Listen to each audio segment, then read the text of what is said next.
علی بھی سوال ہے، جوڑے آسمانوں پر بنتے ہیں، اس سے متعلق قرآن و حدیث کی کیا تعلیمات ہیں؟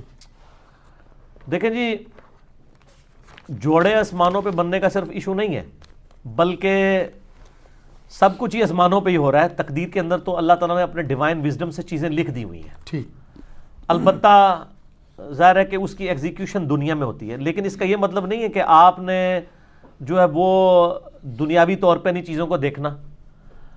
لوگ جو ہے وہ شادی کے اوپر استخارے بھی کرواتے پھر رہے ہوتے ہیں۔ استخارہ تو بالکل اینڈ والی چیز ہے۔ استخارہ تو اللہ سے مشورہ ہے، بندوں سے بھی مشورہ کرنا ہے۔ نبی علیہ السلام نبیوں کے صحابہ سے مشورہ کرتے تھے، استخارے پہ نہیں سب کچھ چیزوں کو چھوڑ دیا ہوا تھا۔ دنیاوی طور پہ آپ نے رشتہ کرتے وقت دیکھنا ہے کہ معاملات کیسے ہیں۔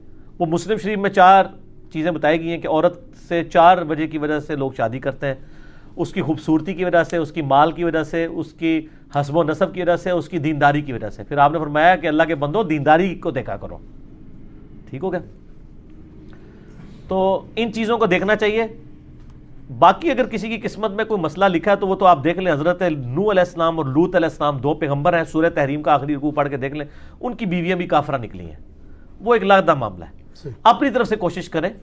باقی تقدیر میں جو کچھ لکھا ہے وہ اللہ نے اپنے علم سے لکھا ہوا ہے، مستقبل میں ہونے والا، نہ کہ ہمیں اس تقدیر کا پابند کیا ہوا ہے، بلکہ جو کچھ ہونا تھا وہ اللہ کے علم میں پہلے سے تھا، نہ یہ کہ اس نے پابند کیا کہ ہم یہ کریں۔ جی، البتہ جب ہو جائے نا، پھر آپ یہ کہہ سکتے ہیں کہ میری نصیب میں یہ لکھا تھا۔ ایک بندہ پیپر دینے کے لیے اسکول ہی نہیں جاتا اور فیل ہو جاتا ہے، پھر کہ جی میری قسمت میں ہی لکھا تھا۔ وہ تو خود ہی نہیں گیا، خالی پیپر دیا ہے، فیل آیا ہے، ٹھیک ہے؟ تو قسمت میں یہ لکھا تھا کہ اگر خالی پیپر دے گا تو فیل ہی ہوئے گا، اور اگر پڑھایا دے گا تو پاس ہو جائے گا۔ یہ بھی لکھا سی قسمت، تو اسی وہ اڈاپٹ کر لیا، ٹھیک ہو گیا؟ باقی دعا کی تو امپورٹنس ہے۔ صحیح مسلم میں حدیث ہے، جو شخص یہ چاہے کہ اس کی عمر دراز کر دی جائے اور اس کے رزق میں برکت ہو تو وہ اپنے رشتہ داروں سے صلہ رحمی کرے۔ رشتہ داروں کے ساتھ اس نے سلوک کرنے سے آپ کی دولت بھی بڑھتی ہے اور عمر بھی۔ اور رشتہ داروں میں پہلے نمبر پہ ماں باپ، بیوی، بچے اور بہن بھائی ہیں، باقی بعد میں۔ لوگ رشتہ داروں سے فوراً سمجھتے ہیں کزنز، اور بہن بھائیوں کو چھوڑ دیتے ہیں، ماں باپ کو چھوڑ دیتے ہیں، بیوی بچوں کو چھوڑ دیتے ہیں۔ تو بخاری اور مسلم دونوں میں یہ حدیث ہے کہ جس شخص کی یہ خواہش ہو کہ اس کے رزق میں برکت ہو اور عمر میں برکت ہو جائے، وہ اپنے رشتہ داروں کے ساتھ اس نے سلوک کرے۔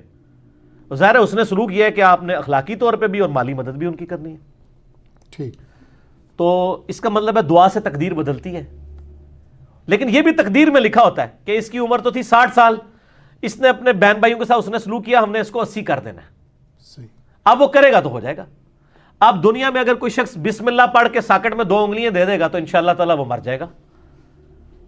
فزیکل فنامنا تو چلیں گے نا، گہانی آفتیں ٹلتی ہیں دعاؤں سے۔ جو آپ آفت اپنے اوپر خود لائیں گے وہ تو نہیں ٹلے گی۔ آپ بسم اللہ الذی لا یضر پڑھ کے تو کوبرا سانپ کے منہ میں ہاتھ دے دیں تو یہ تو نہیں ہے، ناگہانی آفتیں ٹلیں گی۔ تو تقدیر کا مسئلہ بھی ہے۔ یہاں پہ بھی جوڑوں پہ لوگ کہتے ہیں نہیں میری قسمت میں لکھا ہوا تھا۔ ہاں، جو ہو جائے اس کے بعد آپ کہہ سکتے ہیں، جس طرح بخاری مسلم میں آتے ہیں آدم علیہ السلام نے کہا کہ میری قسمت میں یہ لکھا تھا، تو ظاہر ہے پھر واقعی لکھا ہوا تھا۔ ایک بندے نے بھی غلط کام کیے نہیں اور کہ جی میری قسمت میں لکھا ہے کہ میں کرنا ہے، تو میں کہتا ہوں، ایک بندہ کہتا ہے میری قسمت میں لکھا ہے کل فجر کی نماز میں نے نہیں پڑھنی، تو سر میں ابھی آپ کی قسمت میں بدل دیتا ہوں کہ فجر کی نماز فلاں مسجد کی پہلی صف میں پڑھو، 1 لاکھ روپیہ لے لینا، یہ لو چیک۔ دنیا کے سارے شیطان مل کے تجھ سے ایک فجر نہیں چھڑوا سکیں گے، تو تیری قسمت اینج بدلی نا، ٹھیک ہے۔ اور تقدیر کے اوپر مسئلہ نمبر 104 ABC 3 میرے لیکچر ہیں، میں نے ڈیٹیل کے ساتھ اس میں بتایا کہ بدقسمتی انسان خود کماتا ہے۔ اور سورہ طٰہٰ کے اندر بھی ایک آیت آتی ہے، اب یہ کریٹیکل ٹاپک ہے تو میں وہ آیت چاہ رہا ہوں یہاں پہ کوٹ کر دوں، بالکل اینڈ کے اوپر جاتی ہے۔ اللہ نے فرمایا بدبخت کون ہوتا ہے؟ وہ ہوتا ہے جو اپنی بدبختی خود کماتا ہے۔ سورہ طٰہٰ کی آیت نمبر ہے 123۔ یہ اب انگریزی عربی میں بعض کا تو میں 2 کو 3 پڑھ جاتا ہوں، وہ اس طرح جڑا ہوا لکھا ہوتا ہے چھوٹا سا۔ اس میں ہے کہ آدم علیہ السلام کو جب اللہ تعالیٰ نے زمین پہ اتارا تو کہا قَالَ اهْبِطَا مِنْهَا جَمِيعًا، ہم نے کہا کہ اب تم دونوں زمین پر اتر جاؤ، بَعْضُكُمْ لِبَعْضٍ عَدُوٌّ، تم میں سے بعض کا دشمن ہوگا۔ فَإِمَّا يَأْتِيَنَّكُم مِّنِّي هُدًى، اب جب کبھی کوئی ہدایت کی بات میری طرف سے تمہارے پاس آئے گی، یعنی نبیوں کے ذریعے کتابیں، فَمَنِ اتَّبَعَ هُدَايَ، جو کوئی ہدایت کی پیروی کرے گا، فَلَا يَضِلُّ وَلَا يَشْقَى، جو کتابوں کی پیروی کرے گا نہ گمراہ ہوگا نہ بدبخت ہوگا۔ قرآن کی پیروی کرنے والا بدبخت نہیں ہوتا. سبحان اللہ. قرآن کہہ رہا ہے سورہ طٰہٰ آیت نمبر 123، جو نبیوں پر اتری ہوئی کتابوں کی پیروی کرے گا لا یضل ولا یشقا. ٹھیک ہے جی، نہ وہ گمراہ ہوگا اور نہ شکی ہوگا. کیوں؟ بدبختی انسان خود کماتا ہے. وہ چیز شیطان نے مسجد میں نہیں جانے دیا. میں کہتا ہوں آج اناؤنسمنٹ ہو کے مسجد میں نماز فی نماز کے اوپر 10,000 روپے گورنمنٹ دے گی، شیطان کا پیو بھی نہیں کچھ کر سکتا. اور اس کا سائملٹینیس کنٹراسٹ ہے، اگر ایک نماز چھوڑنے پر اللہ تعالیٰ کی طرف سے دنیا میں ہی عذاب آنا شروع ہو جائے تو کوئی شخص بھی نماز سے غافل نہیں ہوگا.